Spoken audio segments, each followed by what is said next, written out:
කොහොමද කට්ටියම ඉතින් අද අපි කතා කරන්නේ කටාර් ගැන.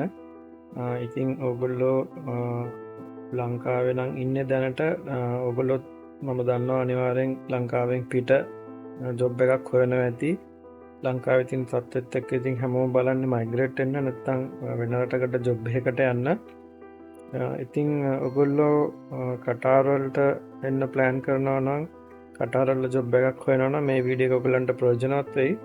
අවසානයේත් එක්ක රැඳී සිටින්න මාත් එක්ක. ඉතින් කටාර් කියන්නේ ටිකක් පොඩි රටක් තමයි. ඉතින් සමහර කට්ටිය කටාර් දුබායි එක කම්පෙයාර් කරනවා. එහෙම කම්පෙයාර් කරන්න එපා කියලා දැන් මම නම් කියන්නේ. මොකද කටාර් දුබායි වල එක ඉතින් වෙනස්කම් තියෙන. සමහර කට්ටිය දුබායි වලට කැමති, සමහර කට්ටිය කටාර් වලට කැමති. ඒ වුණාට ඉතින් මම දකින විදිහට නම් ඩුබායි වල චුට්ටක් වියදම වැඩි, ටික රෂ් එකත් වැඩි. කටාර් කියන්නේ ටිකක් පොඩි රටක්. ජීවත් වෙන්න හොඳ රටක්. මොකද ආරක්ෂාව පැත්තෙන් බැලුවත් ගොඩක් හොඳයි.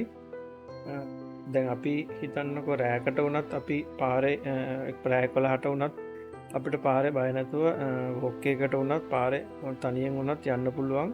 ඉතින් බය වෙන්න දෙයක් නැහැ. මෙහි ඉන්නේ ඉතින් ගොඩක් කට්ටිය මේ පිටින් ආපු කට්ටිය නිසා ටික වැරදි කරනවා අඩුයි. මොකද මේ නිකන් හරි ඒගොල්ලන්ට වැරද්දක් කරලා අහු වුණොත් එහෙමයි ඉතින් රටෙන් ඒගොල්ලන් එලවනවා. ඒක නිසා මම වුණත් දැන් හිතන්න මම වැරද්දක් කරනවා නම් ඒක වැරදි කියලා හිතනවා නම් මම ඒක කරන්න දෙතුන් සැරයක් හිතනවා. මොකද නිකන් හරි ඔක අහු වුණොත් එහෙම කවුරු හරි කම්ප්ලේන්ට් කරොත් එහෙම මට රටේ ඉන්න වෙන්නේ නැහැ. අනිවාර්යෙන් මාව යවනවා. දඩ ගහයි ලොකු ගාණක් ගෙවන්න වෙනවා. සමහරකට මිඩල් ඊස්ට් පැත්ත වලා දෙන්න බැරි වෙන ප්‍රශ්නයකට මුහුණ දෙන්න වෙනවා. ඒක හින්දා ඉතින් මෙහි ආරක්ෂාව ගැන නම් කතා කරන්න දෙයක් නැහැ. සමහරක් වෙලාවට අපි සමහරක් වෙලාවට මිනිස්සු ජනෙල් දොරවල් වහන්න නැතුව රැට නිදා ගන්නවා. ඉතින් එහෙම මම අහලා නැහැ මේ කටාර් වල එහෙම මිනිස්සු මේ ගෙවල් වලට පැනලා බඩු අරගෙන යනවායි කියලා. ඉතින් ඒ අතින් බලනකොට එහෙම කිසි ප්‍රශ්නයක් නැහැ. අනිත් එක මේ සමහරක් කට්ටිය කියනවා මේ කටාර් වල පාරේ යනකොට මූණ වහගෙන යන්න ඕනේ අරකයි මේකයි කියලා. එහෙම එකක් නැහැ. තමන්ට ආස විදියකට කැමති විදියකට යන්න පුළුවන්. සමහරක් තැන්වල තියෙනවා. ඉතින් ඒ තැන්වලට යනකොට ඉතින් කොට කලිසම් ඇඳගෙන එහෙම සරප්පු දාගෙන යන්න බෑ. මිනිස්සෙක් වගේ ලස්සන ඇඳුමක් ඇඳගෙන යන්න ඕනේ. ඉතින් ඊට අමතරව ඉතින් ඔගොල්ලෝ කටාර් වලට එනවා නම් ඔගලන්ට මේ දවස්වල විසිට් වීසා එන්න පුළුවන්. හයා කියලා වීසා ප්ලට්ෆෝර්ම් එකක් ඉන්ට්‍රොඩියුස් කරලා තියෙනවා. ඉතින් ඒකෙන් වීසා ඇප්ලයි කරලා මේ රටට එන්න පුළුවන් විසිට් කරන්න. හැබැයි එක දෙයක් කියන්න ඕනේ, විසිට් වීසා ඇවිල්ලා ඔයගොල්ලන් ජොබ් එකක් හොයන්න ප්ලෑන් කරනවා නම් ඒක මම නම් එච්චර රෙකමන්ඩ් කරන්නේ නැහැ. මොකද මම දන්න කට්ටිය ගොඩාක් විසිට් වීසා ඇවිල්ලා ජොබ්ස් නැතුව ආයි ගිහිල්ලා තියෙනවා. හැබැයි ඉතින් ඒක ඉතින් ඩිපෙන්ඩ් වෙනවා තමන්ගේ ලක් එක අනුව. ඉතින් හොඳම දේ තමයි ඔයගොල්ලන් මෙහි තියෙන වෙබ්සයිට්ස් තියෙනවනේ. හිතන්න මෙහි ඔයා මුලින්ම කරන්න මෙහි තියෙන ටොප් කම්පැනිස් වල වෙබ්සයිට්ස් අරගෙන ඒගොල්ලන්ගේ සයිට්ස් වලට ගිහිල්ලා බලන්න ඒගොල්ලන්ගේ ජොබ්ස් මොනවද තියෙන්නේ කියලා. ඉතින් මොන හරි ඕපනින්ග්ස් තියෙනවා නම් ඔයාට ගෙලින්ම එහෙන් ඇප්ලයි කරන්න පුළුවන්. ඉතින් මම දන්න ගොඩක් කට්ටිය මෙහි ඇවිල්ලා නෙමෙයි ජොබ්ස් අරගත්තේ. එහි ලංකාවේ ඉඳලා හරි පිට ඉඳලා ඒගොල්ලන්ගේ වෙබ්සයිට්ස් through ඇප්ලයි කරලා ඉන්ටර්විව් ගිහිල්ලා ඔන්ලයින් ඉන්ටර්විව් කරලා. මොකද දැන් මේ දවස්වල හැම දෙයක්ම ඔන්ලයින් නේ වෙන්නේ. ඉන්ටර්විව් එකක් තිබ්බත් Zoom හරි Teams යූස් කරගෙන තමයි ඉන්ටර්විව්ස් කරන්නේ.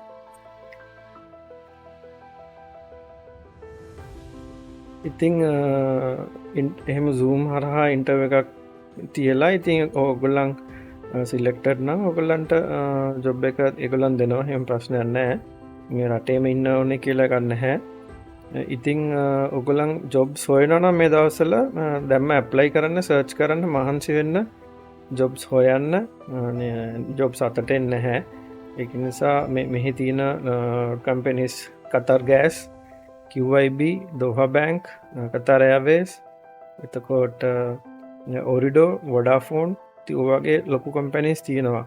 ඊට අමතරව පොඩි කම්පැනිස් තියෙනවා. ඉතින් ඔයගොල්ලන්ගේ රිසර්ච් එක අනුව තමයි ඉතින් ඒක මේ වෙන්නේ. ඉතින් මම නම් කියන්නේ ඔයගොල්ලන් මේ ඔන්ලයින් ජොබ්ස් හොයන්න සයිට් එකට ගිහලා හොයන්න, තර්ඩ් පාර්ටි සයිට්ස් වලට ගිහලා හොයන්න එපා. කෙලින්ම ඒගොල්ලන්ගේ වෙබ්සයිට් එකකින්ම ඇප්ලයි කරන්න බලන්න. ඔයගොල්ලන්ට LinkedIn account එකක් හදාගෙන LinkedIn එකනුත් ජොබ් සර්ච් කරගන්න පුළුවන්. එතකොට එතනින් පේනවනේ දැන් ඔයාලට සර්ච් කරන්න පුළුවන් LinkedIn කියලා කටා ජොබ්ස් කියලා. එතකොට තියෙන ජොබ් එක පෙන්නනවා. ඉතින් එතනින් ඒ අදාළ කම්පැනි එක බලලා ඒගොල්ලන්ගේ ඒ වෙබ්සයිට් එකට ගිහිල්ලා ඇප්ලයි කරන්න. අනිවාර්යෙන් ඉතින් ලක් එකක් තියෙන්නත් ඕන ජොබ් එකක් හොයාගන්න.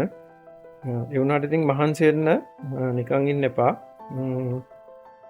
ඉතින් ඔයගොල්ලන්ට නිකන් හරි ජොබ් එකක් හම්බුනොත් එහෙම මේගොල්ලන් ඉතින් වීසා එක ඒගොල්ලන් දෙනවා. ඉතින් ඔයගොල්ලන් දැනගත යුතු කරුණු තමයි අනිවාර්යෙන් ජොබ් එකකට ඇප්ලයි කරනකොට ජොබ් එකක් හම්බුනොත් එහෙම ඔයගොල්ලන් නෙගෝෂিয়েට් කරනකොට අහන්න සැලරි එක කොහොමද කියලා. සැලරි එක නම් ඉතින් මම රෙකමන්ඩ් කරන්නේ කටාර වලට එනවා නම් අඩුම ගානේ 10000ක්වත් කටාර රියල් 10000ක්වත් සැලරි එකට එනවා නම් හොඳයි. මොකද පොඩි ජොබ් එකකට ඇවිල්ලා මේ සේව් කරගන්න පුළුවන් ටිකක්. ඉතින් අමාරුවෙන් තමයි ඉඳ වෙන්නේ. මේ ඉතින් හොඳට කාලා බීලා වාහනයක් අරගෙන ඉන්න ඕන. හොඳම ගාන තමයි සාමාන්‍යයෙන් 10ට වැඩි. ඒ කියන්නේ 12-15කට වගේ යනවා නම් ඔයගලන්ට හොඳටම මෙහි එන්ජොයි කරලා ගානකුත් ඉතුරු කරගෙන වාහනයකුත් අරගෙන ආතල් එකේ කාලා බීලා ඉන්න පුළුවන්. ඉතින් ඊට අඩුවට එනවා නම් ප්‍රශ්නයක් නැහැ. ඉතින් ඔයගොල්ලන් හිතන්නකෝ ඔයා මෙඩිකල් නැහැ බැචලර් නම් ඉන්නේ. ඔයාට ඉතින් එන්න පුළුවන් සාමාන්‍යයෙන් 6000කට 8000කට අපි කියමු 8000 6000 සමහර කට්ටිය 5000ටත් එනවා. ඉතින් ඒ වගේ ගානකට ආවොත් එහෙම ඉතින් ඔයගොල්ලන් රූම් එකක් අරගෙන නවතිනවා නම් ඔයගොල්ලන් ඉතින් ඒ ගානකට ආවොත් එහෙම ඉතින් ඔයගොල්ලන්ට ඉන්න වෙන්නේ රූම් එකක මොකක් හරි කෙනෙක් කවුරු හරි දැන් මෙහෙ වෙන්නේ ඉතින් ගොඩක් කට්ටිය ලොකු අපාර්ට්මන්ට්ස් අරගෙන ඒකත් ඉතින් බිස්නස් එකක් කියලා ලොකු අපාර්ට්මන්ට් එකක් අරගෙන කාමර 3 වගේ. ඉතින් ඒගොල්ලන් මේ එකක ඒකත් එක්කෙනා ඉන්නවා, අනිත් කාමර 2 එයා රෙන්ට් කරනවා. එතකොට ඒ වගේ එකක් සාමාන්‍යයෙන් වෙන්නේ 2000ක් 2500ක් විතර. දැන් හිතන්නකෝ ඔයා 5000කට වගේ සැලරි එකට ආවොත් එහෙම ඔයාට 2500ක් දුන්නොත් එහෙම පොඩි ගාණක් තමයි ඉතුරු වෙන්නේ. ඉතින් ඊට වඩා තව ඔප්ෂන් එකක් තියෙනවා. ඉතින් ඔයා ඒ වගේ පොඩි ගාණකට ආවොත් එහෙම ඔයාට ඉන්න වෙන්නේ බෙඩ් ස්පේස් එක. ඒ කියන්නේ කාමර සමහරක් කට්ටිය කරන්නේ කාමර ගොඩක් තියෙන බිල්ඩින් එකක් අරගෙන ඒකට ඇඳවල් දාලා ඒ ඇඳට ගාණක් අය කරනවා. එතකොට ඉලෙක්ට්‍රිසිටි, වෝටර්, ඉන්ටර්නෙට් ඔක්කොම ෆ්‍රී. කිචන් එක ෂෙයාරින්. එතකොට ඒ වගේ එකක් ඔයාට සාමාන්‍යයෙන් 1000කට 800කට වගේ හොයාගන්න පුළුවන්. ඉතින් ප්‍රශ්නේ තියෙන්නේ මේ ඒ වගේ ඇවිල්ලා ඉතින් ඔයාට කට්ටක් කන්න වෙනවා. කට්ටිය අස්සේ වොෂ්රූම් එහෙම ටිකක් අමාරුයි. ඉතින් සල්ලි හොයන්න නෙන්නේ. ඊට පස්සේ ඕ වගේ තැනකට ඇවිල්ලා මේ එපා වෙලා ඉක්මනට යන්න තමයි කට්ටිය ප්ලෑන් කරන්නේ. ඉතින් මගේ ඇඩ්වයිස් එක එනවා නම් හොඳ ජොබ් එකකට එන්න. පොඩි ජොබ්ස් වලට ඇවිල්ලා අන්තිමට ඔයගලන්ට එපා වෙලා අන්තිමට ඊට පස්සේ ඔයගොල්ලෝ මේ කටාර වලටත් බැනලා තමයි යන්නේ.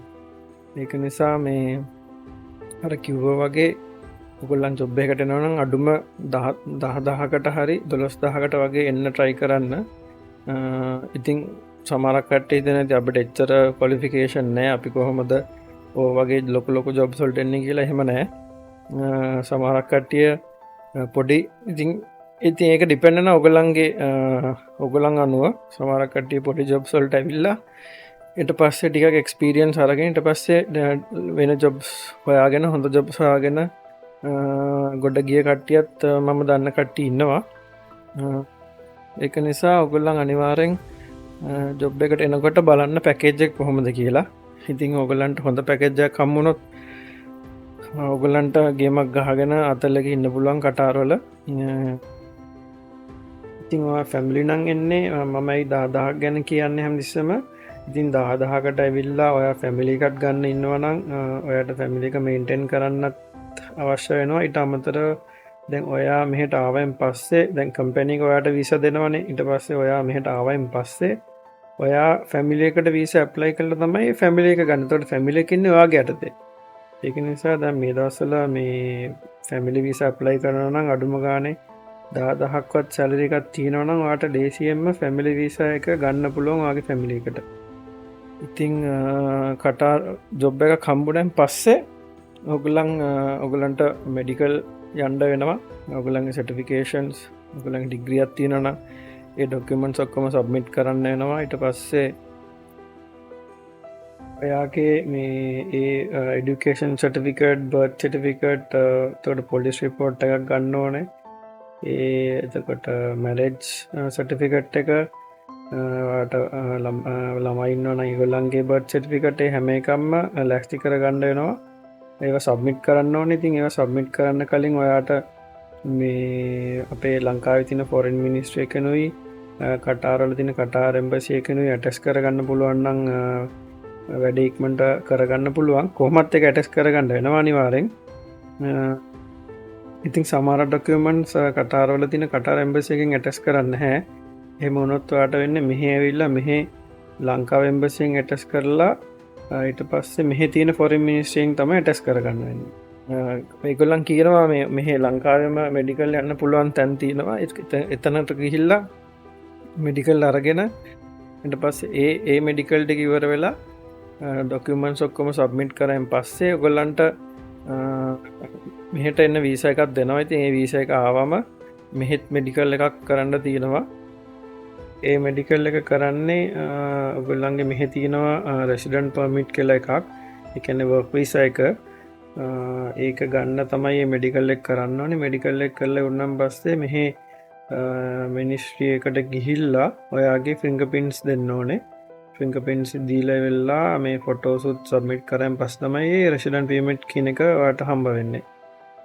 ඉතිං ඔය දැ ලංකාවේ මෙඩිකල් ගියාන එතකොට මෙහ වීසයික්ටයි ලංකාවේ මෙඩිකල්ලේ හැම දෙයක්ම ඔයා ගෙවන්ඩෝන් නැහැ. එක කම්පැනිකින් තමයි කරලා දෙන්නවාට. විශේෂයෙන්ම ලංකාවේ මෙඩිකල් එකත් සමාරක් කම්පැනිස් තියෙනවා ලංකාවේ කරන මෙඩිකල් වලට ඔයා ගෙවන්න ඕන කියලා. එහෙම එකක් නෑ. ගොඩක් දුරට ඉගොල තමයි එකට ගෙවන්න. ඉතිං වාට ඔයාගේ ආර්පික හම්බුණයන් පස තමයි වාට ඔයාගේ ෆැමිලියකට වීස ප්‍රසෙස් එක ස්ටාර්ට් කරන්න පුළුවන්. ඉතිං ඉට පස්සේ ඇවිල්ලා ආර්පයක් ගත්තැන් පස්සේ ඔගලන්ට ශේප් එක වැරටික් කරගෙන ඉන්න පුළුවන්. ඉතිං සමරක් කට්ටිය ගොඩක් කට්ටිය අහන ප්‍රශ්න තමයි මෙහ මේ කොහොමද වීදන් කියලා. ඉතිං ඔගලන් මෙහ සාමාන්‍යයෙන් දැන් ඒ වගේ පැකෙජ් එකට ආවොත් එහෙම ඔගලන්ට ගයක් ගණ්ඩ වෙනවා රෙන්ටකට. ඉතිං සාමාන්‍යයෙන් ඔගලන් ෆැමිලි වගේ ඉන්නවනම් ඔයාට පොඩිගයක් ගන්න පුළුවන් කාමර එකක. කාම්බර එක ගයක් සාමාන්‍යයෙන් වෙනවා 3,500ක් වගේ. ඉතිං තව මෙහි තියෙනවා ගොඩක් කට්ටි කරන්න ලොකු විලාසාරගෙන එක පාටිෂන් කරලා පොඩිපොඩි ගෙවල් වගේ හදලා ඒ හෙම දෙන කට්ටියත් ඉන්නවා. ඉතිං ඔයාට ලොකු විදමක් කරන්න ඕන්න නැත්තං රෙන්ටකට මේ ඔයාට ඒ වගේ එකක් ගන්න පුළුවන්. ඒ වගේ සාමන් 2800ක් 2500කට වගේ ගන්න පුළුවන්. ඉතින් ගයක් ගන්නකොට මේ ගොඩක් කට්ටිය ගොඩක් තැන්වල ඒ වගේ විලා එකක් ගත්තොත් එහෙම පාටිෂන් කරපු ඒවා ඉතින් ඉන්ටර්නෙට් වෝට ඉලෙක්ට්‍රිසිටි හැම දෙයක්ම ඉන්ක්ලූඩ්. හැබැයි ඔයා වෙනම ඔයාටම කියලා තනි ගයක් ගන්නව නම් සමහරකට ඔයාට වතුර බිල් ලයිට් බිල් ගෙවන්ඩ වෙයි ඉන්ටර්නෙට් බිල් ගෙවන්ඩ වෙනවා. එතකොට එතන්ට තව ඇඩ්ඩෙනවා දැහිතන් ඔයා ගයක් ගත්තොත් එහෙම 3000කට ඒ වතුර බිල් ඉලෙක්ට්‍රිසිටි ඉන්ටර්නෙට් වලට තව ඔයාට 500ක් විතර ගෙවන්ඩ වෙනවා. ඉතිං එහෙම තමයි ගෙවල් වලට යන වියදම. ඉතිංවා තනියෙන් ආවොත්තේ ම මැරිකල්ල නැත්තං ඔයාට ගන්න ඕනේ ගෙවල් විදිහ ගැන මම කලින් කතා කරා. ඊට අමතරව දැන් ඔයාට වාහනයක් එහෙම ගන්න වුණොත් එහෙම වාහනයක් මෙහෙන් මේ විතින් වෙහිකල් ලෝන්ස් දෙනවා. ඔයාට වෙහිකල් ලෝන් එකක් ගන්න පුළුවන්. ඩවුන් පේමන්ට් මුකුත් කරන්නේ නැතුව ඔයාට සාමාන්‍ය වෙහිකල් එකක් ගන්න පුළුවන්. ඒක ගන්න වෙහිකල් එක අනුව තමයි. සාමාන්‍ය වෙහිකල් එකක් ගත්තොත් එහෙම හිතන්න Toyota Corolla එකක් වගේ ගත්තොත් එහෙම ඔයාට මාසෙට 1500ක් 2000ක් වගේ ගෙවන්න සෙට් කරගන්න පුළුවන්. නැත්තම් ඔය ඉස්සරහා පේන Nissan Sunny එකක් වගේ ගන්නවා නම් සාමාන්‍යයෙන් මාසෙට 1000ක් වගේ 800ක් වගේ ගාණක් තමයි ගෙවන්න වෙන්නේ. ඉතින් 15000කට වගේ සැලරි එකට ආවොත් එහෙම එතකොට දැන් 3000ක් ගෙදරට යනවා, 2000ක් වාහනයට යනවා රෆ්ලි ගත්තොත් එහෙම. ඉතින් ඔයාලට තව 10ක් වගේ ඉතුරු වෙලා තියෙනවා අතේ. ඉතින් ඔයාට හොඳට කාලා බීලා ඉන්න මාසෙට 2000ක් වගේ තමයි යන්නේ. ඒ කියන්නේ කඩෙන් කන්න එපා, උයලා කන්න. එතකොට 2000ක් වගේ තමයි යන්නේ. ඉතින් බලන්න ඔයාට ඒ වගේ සැලරි එකට ආවොත් සාමාන්‍යයෙන් ඔයාට ගාණක් ඉතුරු කරගන්න පුළුවන්. ඊට වඩා ලොකු ගාණකට ආවොත් එහෙම කියන්නේ 10000ට වැඩියෙන් ආවොත් එහෙම ඉතින් ඔයාට ලොකු ගාණක් ඉතුරු කරගන්න පුළුවන්. සමහරක් කට්ටිය ඉතින් මෙහෙ එන්නේ ඉතින් ඉතුරු කරගන්නනේ. ඉතින් කොහොම හරි ඉතුරු කරගන්න බලන්න ඕනේ. ලයිෆ් ස්ටයිල් එක බැලන්ස් කරගෙන. ඉතින් දැන් නිකන් හරි ඔයගොල්ලන්ට සමහරක් කට්ටිය කියනවා ඉතින් කිව්වා වගේ අපිට ඒ ගාණ ලොකු ගාණකට ජොබ් එකකට එන්න බෑ. ඒ වගේ ලොකු ඔෆර් එකක් හම්බෙලා නැහැ. අපිට හම්බෙලා තියෙන පොඩි ඔෆර් එකක්. ඉතින් ඒ වගේ කට්ටියකට ඉතින් ඒත් ඔයගොල්ලන් හිතනවා නම් ඒක ඔයාට හොඳ ඔෆර් එකක් කියලා එන්න ඔෆර් එක ගන්න. එතකොට ඉතින් ඔයාට කරන්න වෙන්නේ පොඩි ගේමක් ගහගන්න වෙනවා මේ කට්ටියත් එක්ක. යාර මං කිව්වා වගේ ෂෙයාර්ඩ් ඇකොමඩේෂන් එකකට තමයි යන්න වෙන්නේ. එහෙම එකකට ගිහිල්ලා ඉතින් කට්ටියත් එක්ක එකතු වෙලා කෑම ගියාගෙන එහෙම කරන කට්ටිය ඉන්නවා ගොඩක් මම දන්න. එතකොට ඉතින් පබ්ලික් ට්‍රාන්ස්පෝර්ට් යූස් කරන්න පුළුවන්. මෙහි ඉතින් බස් තියෙනවා, මෙට්‍රෝ තියෙනවා, මෙට්‍රෝ ලින්ක්ස් තියෙනවා. ඉතින් ඒවා ගොඩක් අඩුයි. ටැක්සි එක යනවා ඉතින් සාමාන්‍ය අඩුම පොඩි දුරකට යන්න සාමාන්‍යයෙන් රියල් 10ක් 8ක් වගේ ගෙවන්න වෙනවා. ඉතින් ඒ වගේ ගානකට ආවොත් ඉතින් ටැක්සි වල යන්න එපා. ගොඩක් දුරට පබ්ලික් ට්‍රාන්ස්පෝර්ට් යූස් කරන්න. ඉතින් කට්ටක් කන්න බලාගෙන ගේමක් ගහන්න බලාගෙන තමයි ඉතින් ඒ වගේ ගානකට එනවනම් එන්න වෙන්නේ. ඉතින් පොඩක් කල්පනා කරලා බලන්න. හොඳ නරක දෙකම තියෙනවා. ඉතින් ඔයා කොහොම හරි ලංකාවෙන් ගිහිල්ලා මොන හරි කට්ටක් කාලා මොන හරි ගේමක් ගහලා ගානක් ඉතුරු කරගන්න බලනවා නම් ඉතින් ඒකත් හොඳ ඔප්ෂන් එකක් තමයි. ඉතින් ඕකම තමයි ජොබ්ස් සම්බන්ධව කියන්න තියෙන්නේ. සාමාන්‍යයෙන් ඉතින් මේ ක්ලයිමේට් එක ගැන කතා කරොත් එහෙම සාමාන්‍ය ඔක්තෝබර් වගේ වෙද්දී වින්ටර් එක පටන් ගන්නවා. ඔක්තෝබර් ඉඳලා සාමාන්‍ය අප්‍රේල් වගේ වෙනකන් වින්ටර් එක තමයි. ඊට පස්සේ සමර් එක පටන් ගන්නවා. සමර් එකේදී පොඩ්ඩක් ඉතින් රස්නේ වැඩි. සාමාන්‍යයෙන් 44 45 වගේ යනවා ටෙම්පරේචර් එක. ඉතින් ගානක් නැහැ. ඔයගොල්ලන් ඇවිල්ලා ටික අවුරුද්දක් දෙකක් ඉන්නකොට ඉතින් ඒව නම් ලොකු ප්‍රශ්න නෙමෙයි. ඉතින් රට නම් ඉතින් ගොඩක් ලස්සනයි. දෝහා ගොඩක් ලස්සනයි. ඉතින් මේ වීඩියෝ එකත් මම අරන් තින්නේ දෝහා සිටි එකේ. ඔයාලට දෝහා සිටි එක බලා ගන්න පුළුවන් මේ වීඩියෝ එක බැලුවොත් එහෙම. ඉතින් ඔයා ආවොත් එහෙම ඔයාට ඇවිදින්න තැන් තියෙනවා. ඔයාට ඩෙසර්ට් සෆාරි යන්න පුළුවන්. මෝල්ස් තියෙනවා. ඉතින් ගොඩක්ම මෝල්ස් තමයි තියෙන්නේ. ඉතින් මෝල්ස් වලට ගිහලා රවුමක් දාලා කැමති නම් ඉතින් මොන හරි අරගෙන shopping පාරක් දාලා එහෙම ඉන්න පුළුවන්. ඊට අමතරව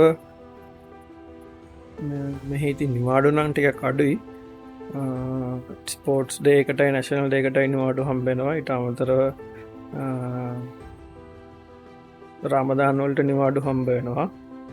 ඊට අමතරව හයිපර් මාකට්ස් තියෙනවා. ලුලු, කාෆෝර්, අල්මීරා, සෆාරි මෝල්. ඉතින් ගොඩක් කට්ටිය ඉතින් මාසෙකට හරියන්න එකපාර බඩු ගන්නවා ඒ වගේ හයිපර් මාකට් එකකට ගිහිල්ලා. ඊට අමතරව මෙහි ඉතින් වැඩ කරන්න තියෙන්නේ සන්ඩේ ඉඳලා තර්ස්ඩේ වෙනකන්. ෆ්‍රයිඩේ සැටර්ඩේ ගොඩක් දුරට නිවාඩු. ඔයගොල්ලන් ජොබ් එකකට යනවා නම් ඉතින් ඒවත් දැනගන්න මේ වීකෙන්ඩ් එකේ වැඩ කරන්න ඕනේද කොහොමද කියලා.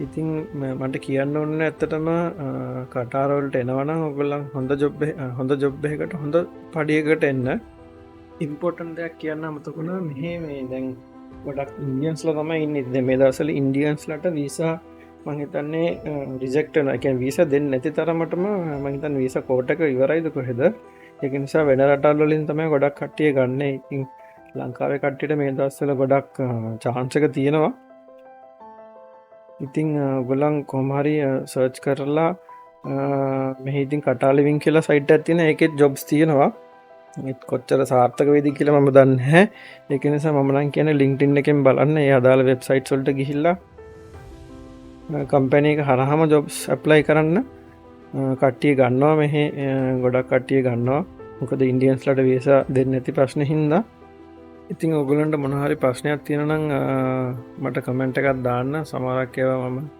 මට අමතක වෙන්න ඇති කියන්න මම පුළුවන් ඉදිරි උත්තරයක් දෙන්න ඔයා බලන්න ඇති මම මේ කවුද කියලා මමත් දැන් කටාරවල අවුරුදු ගානක් තිස්සේ ඉන්නවා ඉතිං ගොඩක් දේවල් කටාරවල ඉගෙනගෙන තියෙනවා දන්නවා හොඳ එක්ස්පීරියන්සය කරන් තියෙනවා එහෙනම් මේ අලුත් වීඩියෝ එකකින් හම්බෙමු ජය වේවා ඔයගලන්ට සුබ දවසක්